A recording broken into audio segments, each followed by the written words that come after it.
Hi everybody, I'm Dr. Michele Drake here. I'm with Moki today, and we're going to talk to you about dog pain management. There may be some questions that people have about how to manage their dog's pain, and so Nicole's here to help me answer some questions you may have.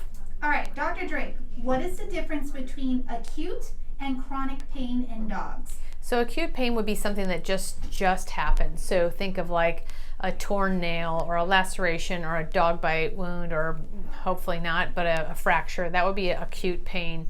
A chronic pain is one that they've been living with for a long time, and so the nerves may be in a different situation, and we actually do treat these quite differently. All right.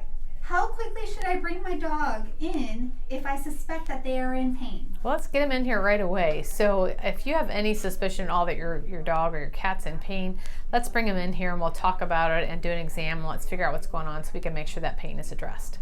What are some signs and symptoms of pain in my dog? So I always tell people, you know your pet really well, and so if your dog is acting off, let's say he always runs to the door every time you come home and now he's kind of slowly getting there and not coming at all. If they're hiding, that's a really big sign. Hiding or panting is another one that's common of dogs. Shaking. Really, dogs rarely vocalize. They rarely are going to yelp unless you just stepped on their toe and kind of frighten them more than hurt them. For the most part, they're going to do things that kind of make them more quiet, hiding, and just not acting themselves off food, and just not behaving in their normal way. Are human pain pills like Tylenol or Advil okay to give to my dog? We'd rather you not ever give any pain management of your own to your dog. Let's choose stuff that's appropriate in both dosing and depending on the breed and the age and the health of them, we're going to pick the best pain medication. But we do have medication that are specifically for dogs. We do use some pain management that humans use also, but it really depends on the situation, and we think it's best if you let us decide that for your dog. So that goes into my next question. What are the medications used for pain management in dogs? So we use opioid type medications for acute and severe pain, just like we do in humans. We do have non-steroidals for dogs, and they are specific for dogs. We even have some that we have for cats that are specific for cats. We also use some medications that are specifically helpful for nerve pain. Gabapentin's a good idea, a good suggestion of one of those. There's actually a whole category of those. We even use adjunctive pain management like laser therapy and acupuncture. So every pet and every condition is kind of treated differently. So really just let us help you to figure out what the best way is, and then work with you in your situation at home to figure out the best way.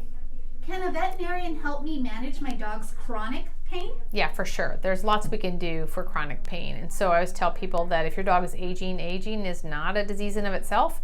If you're noticing your dog used to jump up in, say, your car or on your bed, and they're no longer doing that, or they can't run as long, or they get tired quickly, then they need a good physical exam. Let's figure out what's going on. Sometimes take x-rays to determine, because they're not going to tell you that my hip has arthritis and then I'm having a lot of discomfort here. I've had people many times will have a dog, they bring in lame, and they'll say, but he's not in pain. I'm like, if they're showing any signs of lameness, that's a sign of pain, because what they do, lameness is just simply when you're not putting weight on the leg that hurts. So it's painful if they touch it down, or it could even be painful when they're not putting it down, but that's definitely a sign of pain. So bring them in and let us help you figure out what the best way to treat that would be. Awesome. Last question. Where is the best place for me to get pain medication for my dog? So it's definitely come to your veterinarian and let us help you prescribe the best pain medication for your dog. And if you have any other questions, give us a call at the Drake Center.